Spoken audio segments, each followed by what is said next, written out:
The story begins in a town situated right in the middle of the woods. As evening falls, a sheriff named Boyd takes a bell and walks through the town. At the sound of the bell, residents quickly head indoors. Similarly, the local diner is closing down. Inside, we see a girl named Sarah check a talisman before she leaves. As she does, a radio suddenly turns on by itself and begins to play a song. Across town in the hospital, a dementia patient, Mr. Liu, is playing chess with his son. Kenny, the town's deputy and Boyd's partner, is asked to end the game by the doctor, Christy. Mr. Liu protests childishly but eventually agrees and goes to his room with a nurse named Gina. After Kenny and Christy share a brief, caring exchange, he also leaves, revealing a clear connection between them. After closing the hospital gate, Christy checks the hospital's talisman. This confirms the talisman's importance in the town, after which she also goes inside. Kenny then finds Boyd, who is looking at a colony house with binoculars, where many people are partying. As night falls, they also go inside. This reveals there are two types of residents in this town. One group living in individual houses,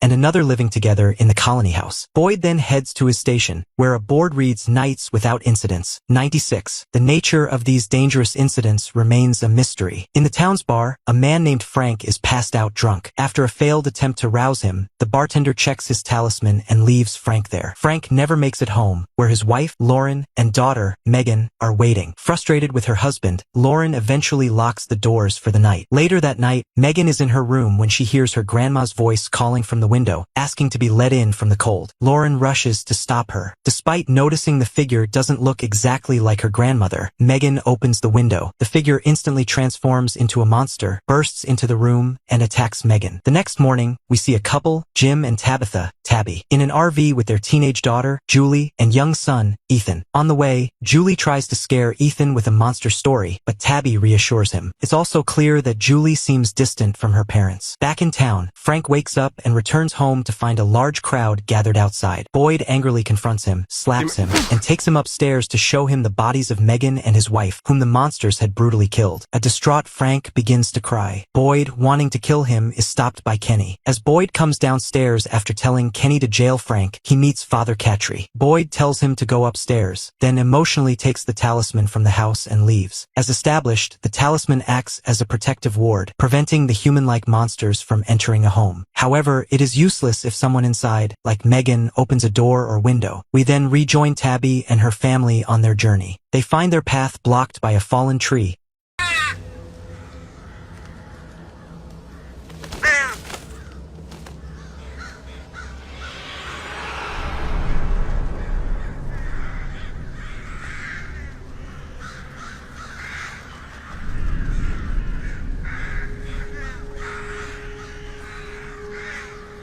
And as they get out to look, a large flock of ravens appears, cawing loudly. Unsettled, they turn back to find another route. In another part of town, Boyd visits the colony house, run by a woman named Donna, with whom he has a tense relationship. Boyd is there to see his son, Ellis, who is painting his girlfriend, Fatima. Fatima is happy to see Boyd, but Ellis is clearly not. Boyd tells Ellis about the deaths of Lauren and Megan, and asks him to attend the funeral. Ellis's lack of reaction speaks volumes, and Boyd leaves. On the main road, Tabby and her family suddenly lose their phone signal. Shortly after, they arrive in the same strange town. Jim gets out and asks Boyd for the way to the highway. Boyd, shocked to see newcomers, advises him to continue on the same road. But as Jim drives, the RV circles back to the same town. This time, Jim asks the diner girl, Sarah, for directions, but she behaves strangely and walks away. During this, we also see Sarah's brother, Nathan, who tends to the town's livestock. Jim keeps driving only to end up in the same town again. An argument breaks out between Jim and Tabby. On their third loop through the town, Jim furiously reverses direction. Seeing this, Boyd and Kenny decide to follow them. Jim speeds down the road,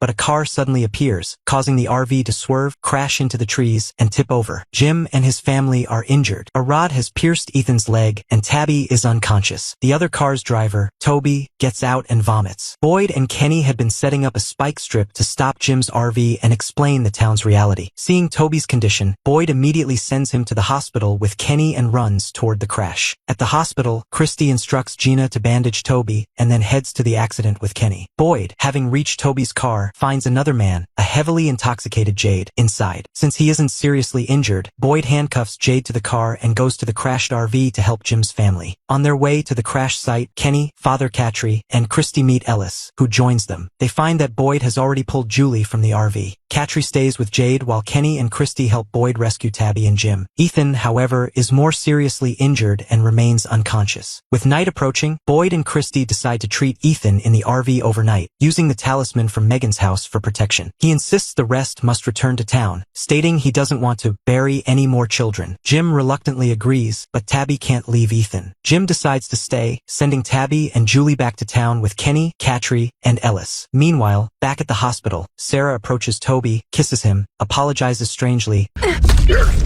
and then stabs and kills him, seemingly under some unseen influence. As Kenny drives everyone back to town, their car's tire is punctured by the very spike strip Boyd had set. By now, it is dark. Ellis, Katri, and Kenny rush Jade, Tabby, and Julie from the car, telling them to run and ignore any voices or figures they see, warning them they won't be human. Inside the RV, Boyd has placed the talisman. Christy is treating Ethan, who suddenly begins having seizures. Just then, as darkness completely envelopes them, scores of monsters in human form begin to advance on the RV. It becomes clear that the monsters appear human, luring people into opening doors before tearing them apart. Outside the RV, these creatures appear, speaking in human voices. Thinking more townspeople have arrived to help, Jim moves to open the door, but Boyd forcefully stops him. Meanwhile, Kenny and the others reach the colony house. A drunken Jade falls, knocking himself unconscious. Donna hesitates to open the gate, fearing they could be monsters. Just as the real creatures are about to attack Julie, calling her name to manipulate her, Fatima convinces Donna to let them in. Inside, Tabby and Julie are confused, as the creatures looked like ordinary people. For safety, Donna ties up the newcomers, Tabby, Julie, and the unconscious Jade, since one mistake could cost everyone their lives. Tabby is secured in Donna's room, Jade to a bed, and Julie in the kitchen. In the kitchen, a peculiar man named Victor appears looking for Peaches, frightening Julie with his odd demeanor. Fatima intervenes, asking Victor to leave before calming Julie down. She then takes Julie to Ellis's room, showing her his impressive paintings. There, Fatima explains how the monsters lure people with sweet talk before killing them. Back in the RV, a terrified Christy fears they won't survive, but Boyd calms her. She manages to remove the rod from Ethan's leg and stitch the wound. Ethan reveals that during his seizure, he saw a place with many paintings. Boyd and Christy are shocked, learning this was his first ever seizure. At the colony house, Kenny argues with Ellis, who blames Kenny for their late arrival due to the spike strip. After their heated exchange, Ellis gives him a bottle of liquor. Later, while drinking with Father Katri, Kenny reveals his backstory. His father's dementia led them on a trip that ended with them seeing the same fallen tree and getting trapped in the town. He expresses his fear that his father's condition could endanger them all. Father Katri encourages him to stay positive. Meanwhile, at the hospital, after a game of chess, Gina takes Mr. Liu to his room. Nearby,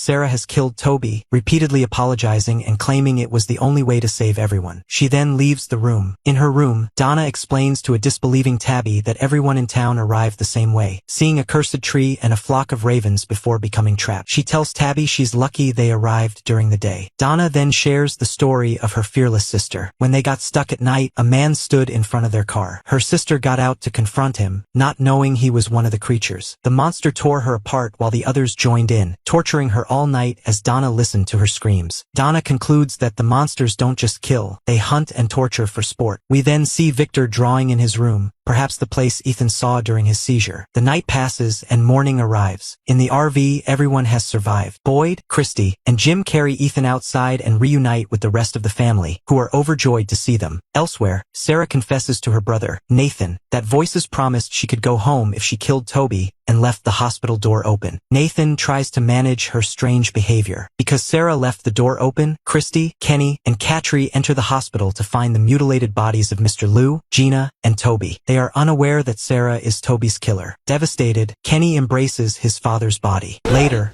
in a fit of grief and rage, he takes an axe to a tree. Boyd finds him and offers some comfort before Kenny leaves. Boyd then returns to his office, where he looks at a boat key and remembers his wife, Abby. Finally, Ethan, now resting in the colony house, looks out the window and sees a mysterious boy his age dressed entirely in white. The boy smiles at Ethan and Ethan smiles back. Scene shifts to the colony house, where Jim and his family are staying. Life there is communal and non-judgmental. Tabby is woken by a terrifying nightmare and is comforted by her husband, Jim. Nearby, a now conscious Jade, still tied to a bed, begins shouting, prompting an angry Donna to go and explain the town's monstrous reality to him. The next morning, Boyd wakes and looks at a large box in the town square. He had created a rule. Anyone whose actions lead to a death is to be left in the box overnight without a talisman. Since Frank's negligence led to his family's death, the box is to be used for the first time. Boyd goes to the jail, where a grief-stricken Frank tells him that his wife, Lauren, always believed Boyd would get them all out of this place. At the colony house, Donna has spent the night explaining everything to Jade, including the fact that Toby is dead. Jade,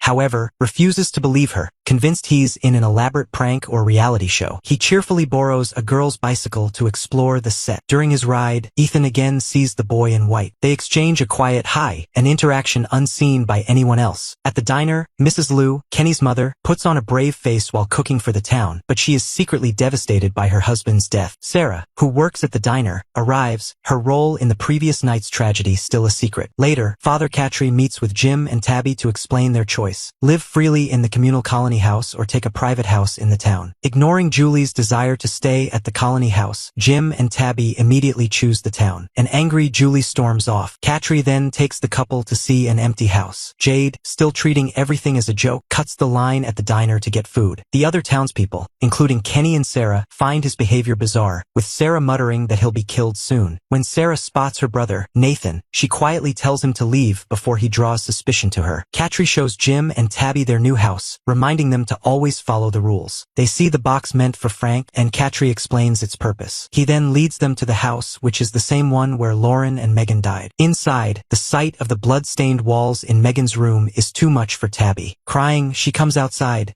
questioning why Jim trusts these people. Jim reminds her that these people saved their lives and that they have no other choice, as all their attempts to leave have failed. At Frank's request, Boyd takes him to the swing set he built for his daughter. The visit is emotional for both men, with Boyd clearly saddened by the situation. Inside the colony house, Ellis makes a walking stick for Ethan, while Julie learns from Fatima that the townspeople rely on each other to survive. Using his new stick, Ethan finds Victor behind the house, measuring the distance to trees to see if they move at night. Ethan asks about the boy in white. Victor is shocked, revealing he used to see the boy himself. He asks Ethan to say hi for him next time. When Julie arrives, she sees her brother with Victor, whom she considers crazy, and pulls Ethan away.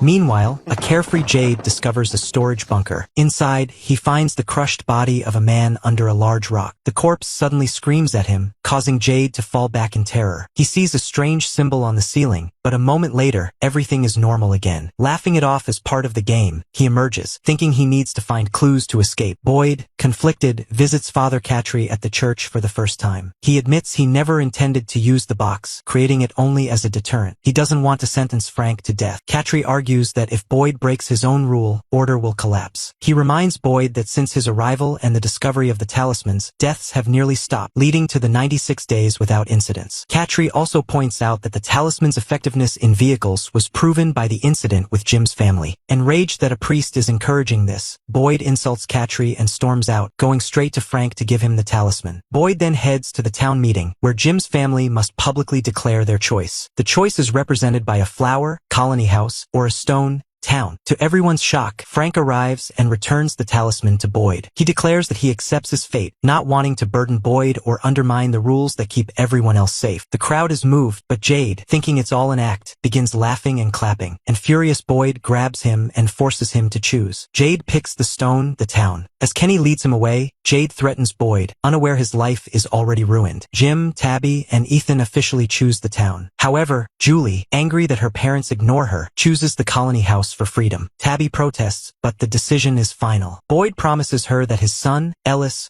will look after Julie. As darkness falls, the townspeople say their final goodbyes to Frank before locking him in the box and returning to their homes. Kenny takes Jade to the graveyard to force him to accept the truth. He uncovers Toby's mauled body. The sight and smell finally break through Jade's denial. Realizing everything is real, he breaks down crying. Kenny consoles him and takes him to his house, telling his mourning mother that Jade will be staying with them. The scene shifts to Frank in the box, remembering his family as the monsters gather outside. They tear the box apart and attack. Then we see a flashback to a young Victor emerging from the same storage room Jade recently discovered. He steps out into a town littered with dead bodies, revealing he has been trapped here since childhood. In the present, at the colony house, Julie wakes to find Victor drawing a picture of her. He explains that he draws to separate reality from dreams. Trudy, a woman from the house, appears wearing Julie's clothes, but Julie, remembering the communal nature of the house, doesn't question it. Elsewhere, Boyd finds Frank's mauled body in the box. He loads it onto a trolley and heads toward the church. In their new house, Jim and Tabby worry about Julie. Tabby confesses she believes they are trapped here as punishment for the death of their other child, Thomas. Jim consoles her just as Ethan arrives. To lift their spirits, Jim takes Ethan to the diner, where Mrs. Lou has made them special pancakes. At the diner, Jim tells Ethan they are just on a short vacation, then excuses himself to the washroom to cry. While he's gone, Victor approaches Ethan, claiming the trees moved 4 inches overnight, which he says is a bad sign. He shows Ethan a drawing of the boy in white, and Ethan confirms the likeness. Jim returns and, seeing Victor with his son, angrily grabs him and orders him to stay away. He takes Ethan home, but Ethan is now upset with his father for his harsh treatment of his new friend. Meanwhile, Jade convinces Kenny to take him to the storage room where he claims he saw a body and a symbol. Kenny dismisses it as imagination and leads Jade to the police station instead. At the colony house, a homesick Julie is taken by Fatima to work outside, where Tabby arrives with a sweater. Tabby asks her to move back in with them, which prompts Julie to reveal the real reason she's staying away. Her parents were planning to divorce after this one last family trip. She explains that after Thomas's death, they blamed each other. After her confession, she returns to the colony house. At the station, Kenny shows Jade a map marked with the locations where every resident was before they encountered the tree and became trapped. Though skeptical, Jade, a man of science, believes there must be a logical way out. Suddenly, the radio crackles to life with strange noises, a common occurrence. Seeing it as a potential clue, Jade takes the radio with him. Back at the house, Tabby tells Jim about her conversation with Julie. Since Jim had only agreed to the divorce for Tabby's sake, he becomes angry. Ethan overhears their argument. Victor appears at the back gate, telling Ethan the boy in white has chosen him and that they must go find him. Ethan agrees. Victor gives him a new walking stick and leads him into the forest. Boyd, still angry about the previous night, is fixing the box when Father Cattry finds him. After burying Frank, Cattry reminds Boyd that he brought order to the town when it was in chaos, and his rules saved countless lives. He warns Boyd that his current attitude is eroding the townspeople's hope. His words get through to Boyd, who seems to regain his composure. In the forest, Victor tells Ethan he is the oldest survivor and that when he first arrived, the town was filled with people trapped in their cars, all of whom are now dead. They spot the boy in white and follow him to a large hollow tree. Victor explains that these are faraway trees that can teleport people, but the destination is random and often deadly. Suddenly, Victor hears dogs barking, a sound from his childhood, and quickly leads Ethan away. In the town, Jim and Tabby, now frantic over Ethan's disappearance, run toward the forest. They are surrounded by barking dogs, but Victor reappears and fires a gun into the air, scaring them off. Jim angrily confronts Victor again, but Victor warns him off with the gun before retreating to his room. There, he sees an old drawing of the same dogs and recalls seeing the boy in white for the first time amidst a field of bodies. Back at the colony house, Fatima gives Julie the sweater from her mother, a kind gesture that comforts her. That evening, Boyd joins Jim's family for dinner at the diner. They thank him for saving their lives. A song begins to play on the radio. Sarah takes Ethan to get more food, and Kenny pulls Boyd aside. In that moment, Jim and Tabby apologize to each other, deciding to stay together. Ethan returns with a dish of potatoes. Suddenly, Sarah hears the voices again. This time, a message appears on her hand, "Kill the boy." Horrified, she collapses into a seizure. As everyone rushes to help her, the scene cuts to Victor outside the colony house, digging a series of graves. When Donna asks what he's doing, he simply says, "I'm helping," ominously implying more deaths are imminent. Seeing this, everyone is still reeling from Victor digging graves. A townswoman informs Nathan that his sister, Sarah, has been taken to the clinic due to a medical episode. Inside the clinic, Christy has stabilized Sarah but wants to keep her overnight for observation. She informs informs Boyd, who then finds Nathan waiting outside. Sarah refuses to see him, so Boyd asks Nathan to let her rest. Boyd grows suspicious, sensing Nathan knows more than he's letting on, but Nathan leaves without protest. We then see Jim and his family, who are also concerned for Sarah. To distract them, Jim suggests a game. They write any questions they have about the town on the wall, hoping it might lead to a clue. That night, alone in the clinic, the words, "Kill the boy," reappear on Sarah's hand. Scared, she seeks out Christy and poses a hypothetical question. If there was a way out, but it required doing something terrible, would she do it? Christy, seeing it as a generic moral dilemma,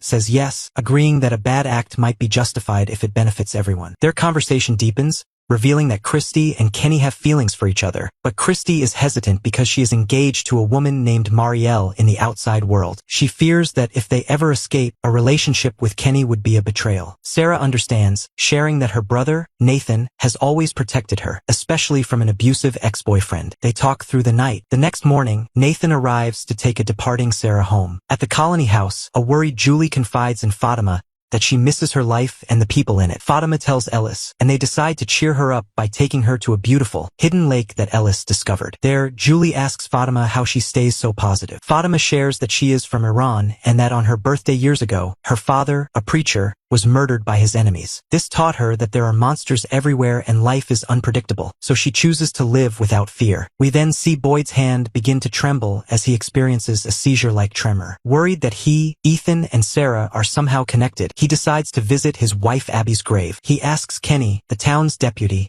to take charge until he returns. In the town bar, Jade sits with the radio. He spits out his liquor, disgusted by its potato-based taste. The bartender, Tom, explains that they make do with what they have. Tom senses Jade's determination to escape, a familiar mindset for newcomers. He warns Jade that this place is stranger than he can imagine and that after a while, you even start to question reality itself. Meanwhile, Sarah, now armed with a surgical knife stolen from the clinic and emboldened by Christy's answer, finds Ethan outside his house. She coaxes him with a story about Nathan's animal farm, and Ethan eagerly asks to go. Sarah gets permission from Tabby, but Tabby, ever the protective mother, insists on going with them. A terrified Nathan, unable to bear the weight of Sarah's secret any longer, confesses everything to Father Catry. Horrified by the threat Sarah poses, they both race toward the farm. At Abby's grave, Boyd speaks to his late wife, admitting his fear and inability to find a way out. He asks her for a sign to give him the courage to venture deeper into the woods. At the farm, Sarah lures Tabby into a small shed and locks her inside, apologizing and claiming it's for everyone. As Tabby screams to be let out, Sarah approaches Ethan with the knife. Just as she is about to strike, Nathan tackles her. Ethan runs. In the struggle, the knife plunges into Nathan's neck. Catry arrives just in time to witness the horror. Ethan reaches the colony house and tells Fatima and Julie what happened. Julie rushes with him back toward the farm. By the time they arrive, Jim has freed Tabby, and Boyd has also reached the scene. Christy confirms that Nathan is dead. Catry emerges from the trees, reporting that Sarah has fled into the woods. A furious Jim takes Ethan home, lashing out at Boyd and the town. There, a new question dawns on Tabby, and she writes it on the wall. Did we even survive the RV crash? She voices her fear that they are all dead and trapped in limbo. Later,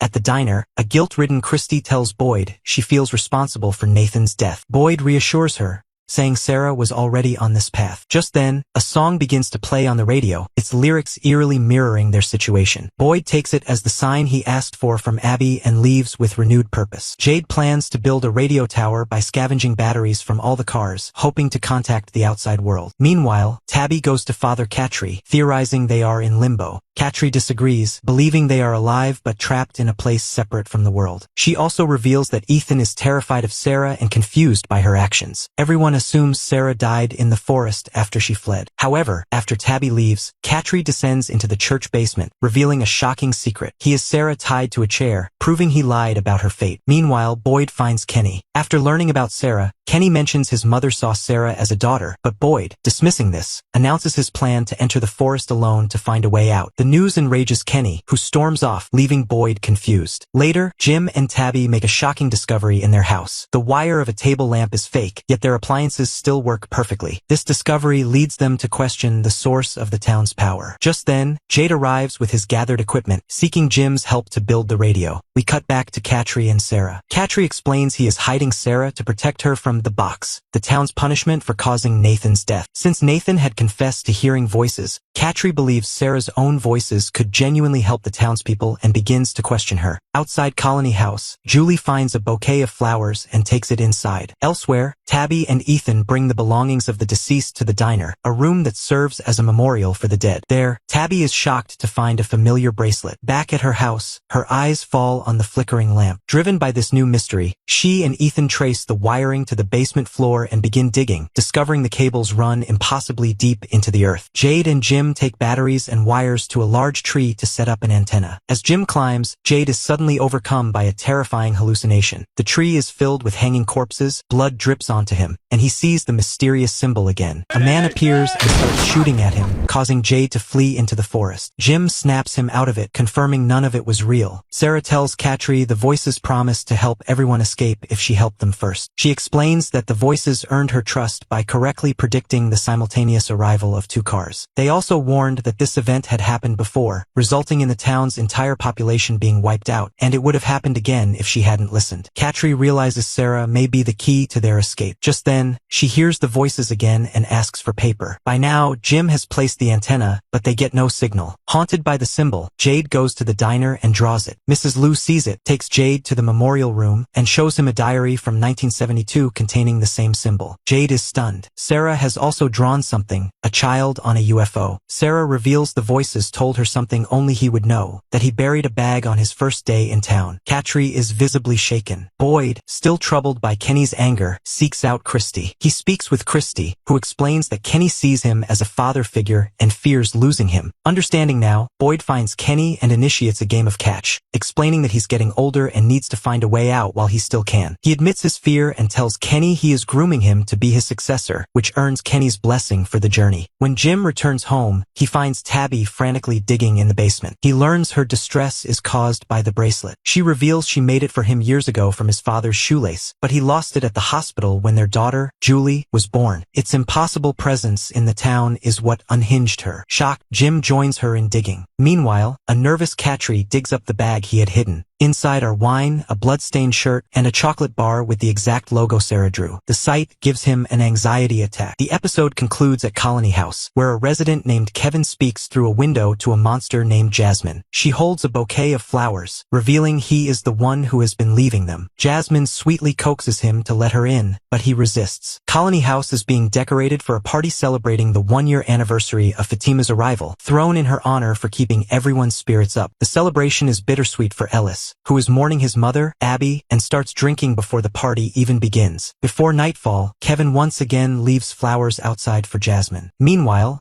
a troubled Katri takes his bag to Boyd, who is preparing for his solo trip into the forest. At their house, Jim worries about the radio while Tabby continues digging in the basement. Jim proposes they use Colony House, the town's tallest building, to mount a larger antenna. The party at Colony House begins. A drunk Ellis argues with a man named Hal and is sent to his room. When Hal disrespects Ellis's mother, Donna, who is missing her own sister, punches him unconscious.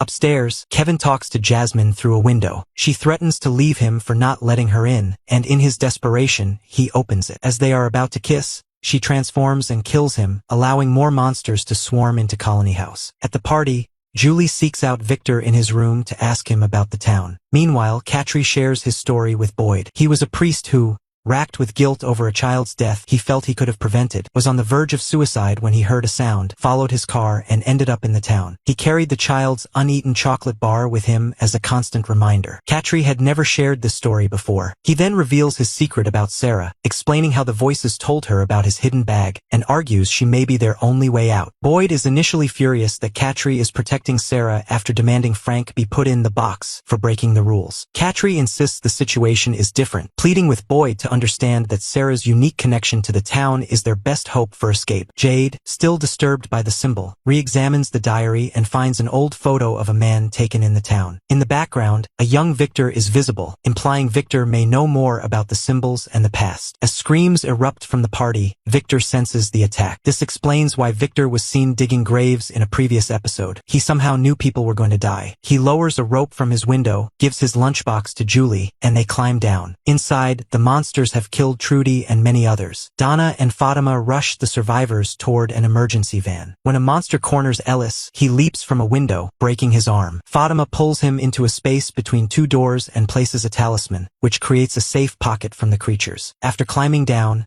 Julie wants to run to the van, but Victor sees the boy in white and urges her to follow him into the forest. They reach a faraway tree, and Victor tells her to go inside, transporting her to a cellar-like space. Donna brings the remaining survivors to the sheriff's office. Boyd and Katri rush out to help, but as Katri is about to get inside, a monster slashes his neck. Boyd pulls him in, but the wound is fatal, and Katri dies in his arms. Devastated and lost, Boyd and Donna are left to face the aftermath of the single most tragic night in the town's recent history. After the attack, Kenny gets the injured settled in the clinic. Haunted by the night's horrors, Boyd prepares to enter the forest, convinced they must escape immediately. Kenny tries to stop him, but Boyd insists on his plan and goes to get Sarah, who is terrified to see him. As he prepares to take her with him, he begins to remember his own arrival in the town. The story flashes back to Boyd, Abby, and Ellis on a road trip after Boyd's retirement from the army. Boyd recalls his old military nickname, Mr. Fix-It, and his dream of buying a boat. Abby surprises him with a key to a boat she already bought, the same key seen in his earlier memories. Suddenly, the ominous tree appears, forcing them to turn around and trapping them in the town as night falls. Katri materializes beside their car, warning them to come with him or die. Initially skeptical, they are swayed when they hear monstrous screams in the distance. They follow him to an underground shelter, as there was no colony house or talismans at that time. Inside, huddled with Donna and a few others, they listen in terror as monsters slaughter people outside. The next morning, they emerge to a landscape littered with mutilated bodies. Horrified, they grapple with the reality of their new prison, knowing only that night brings death. Haunted by the carnage, Ellis grows troubled. Boyd, understanding escape is impossible,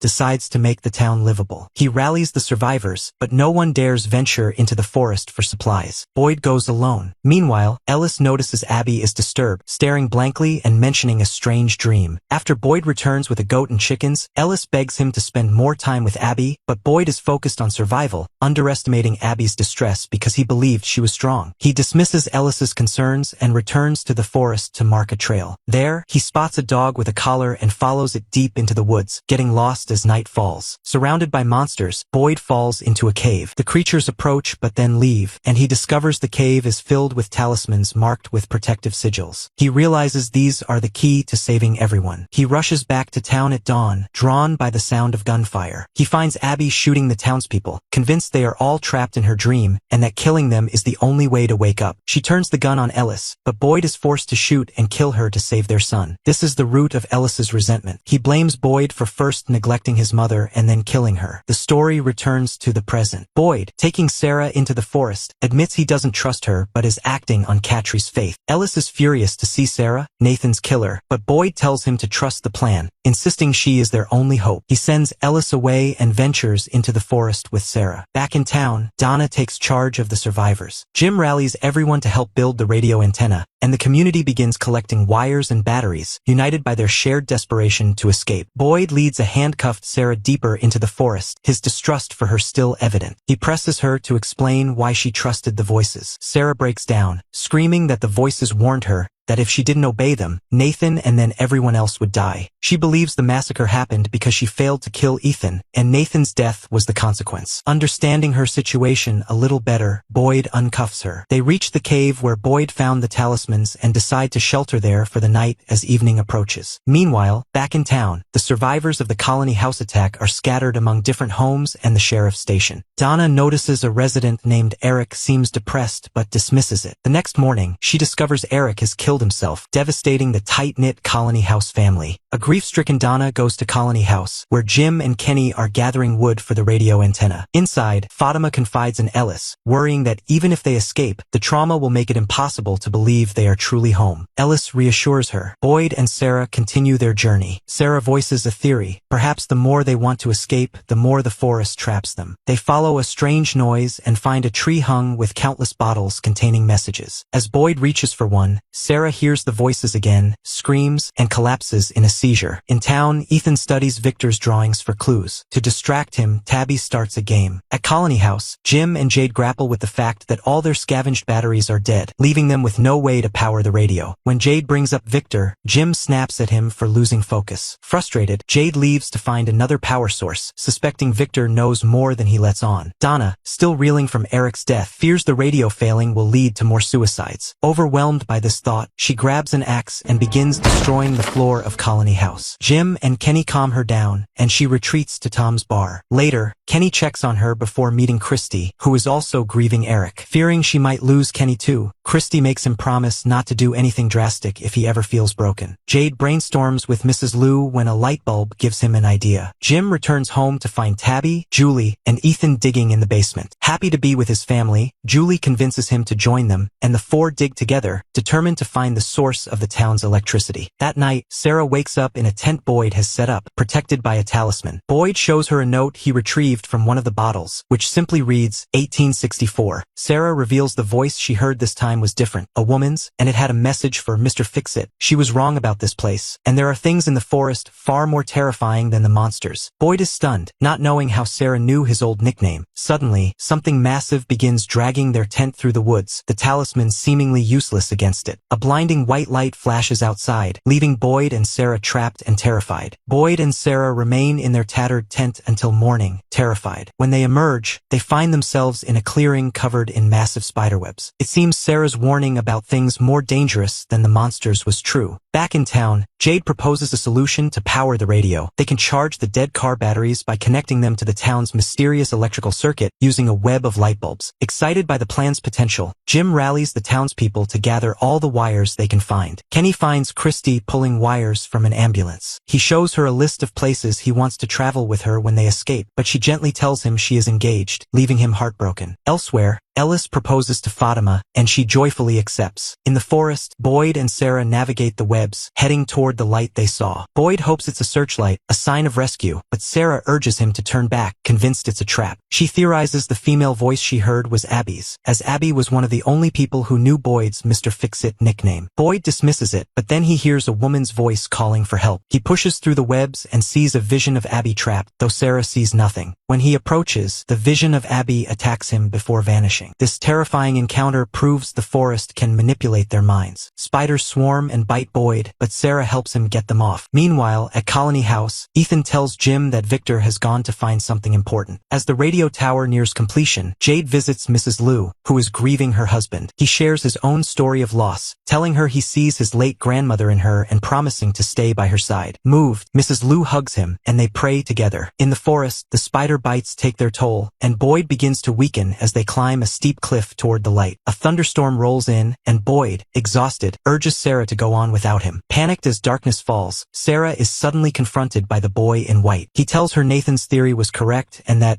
they are really angry because they tried to escape. He warns her they must go into a nearby tree immediately. Sarah pulls Boyd to a faraway tree and pushes him inside. He finds himself trapped in a tall, narrow stone well with no way to climb out. He screams for help. At the diner, a new song starts playing on the jukebox. Just as the radio tower powers up and Jim sends out a distress call, a bus full of new, confused people drives into town. Tabby, still digging in her basement, hears something above her and looks up in shock. The season ends on this cliffhanger, with the town's population replenished just as the original survivors were on the brink of a breakthrough, promising a more terrifying and mind-bending second season. Hope you liked the recap.